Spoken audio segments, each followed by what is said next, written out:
warahmatullahi wabarakatuh.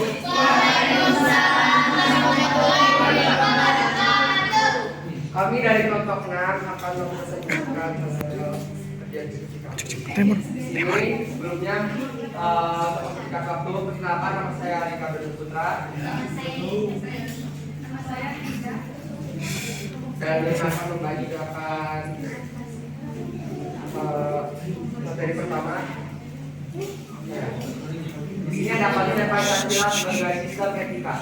Secara etimologis atau asal kata, etika berasal dari bahasa Yunani.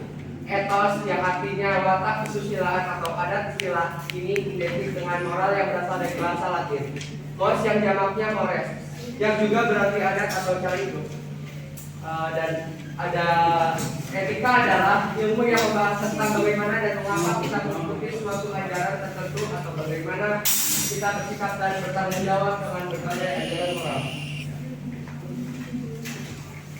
Di sini ada dalam kajian etika dikenal tiga teori atau aliran besar, yaitu etika deontologi. Etika deontologi memandang bahwa tindakan dinilai baik atau buruk berdasarkan apakah tindakan itu sesuai atau tidak dengan kewajiban. B. Etika teleologi.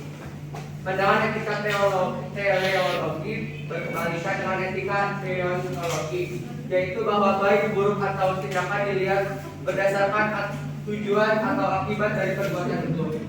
Etika teleologi membantu kesulitan etika deontologi ketika menjawab apabila dihadapkan pada situasi konflik, ketika dihadapkan pada dua atau lebih kewajiban yang bertentangan satu dengan yang lain. Di sini juga ada etika keutamaan. Etika ini tidak mempersoalkan akibat suatu tindakan, tidak juga mendasarkan pada penilaian moral pada kewajiban terhadap hukum moral universal, tetapi pada pengembangan karakter.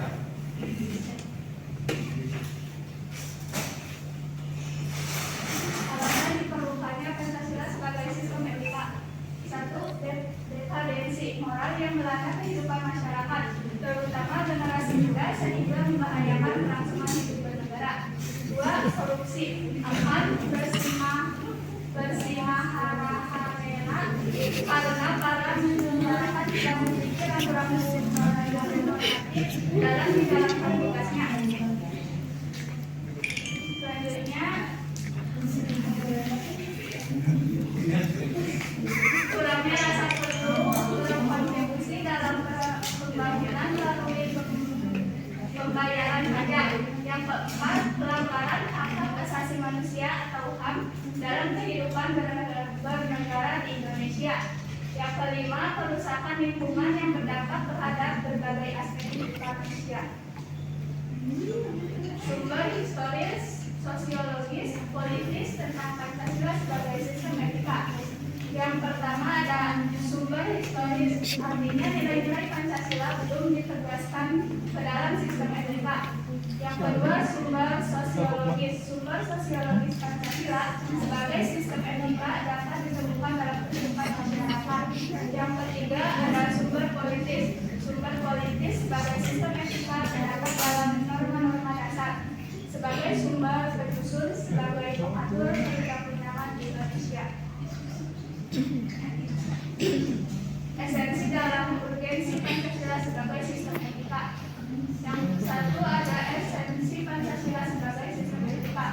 Hakikat Pancasila ketuhanan terletak pada keyakinan bangsa Indonesia bahwa Tuhan sebagai penjamin prinsip-prinsip moral.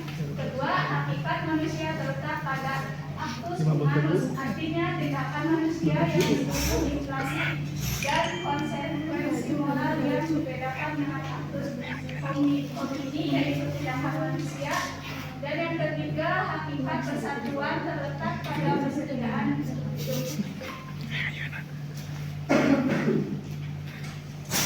Kemudian di sini keempat yaitu hakikat sila kerakyatan pada prinsip musyawarah untuk mufakat. Kelima, hakikat sila keadilan sosial bagi seluruh rakyat Indonesia merupakan perwujudan dari sistem etika yang tidak menekankan pada kewajiban semata atau deontologis atau menekankan pada tujuan belaka atau teologis, tetapi lebih menonjolkan keutamaan dan virtu etik yang terkait terkandung dalam nilai keadilan itu sendiri. Kemudian di sini ada urgensi Pancasila sebagai sistem etika. Pertama, meletakkan sila-sila Pancasila sebagai sistem etika berarti menempatkan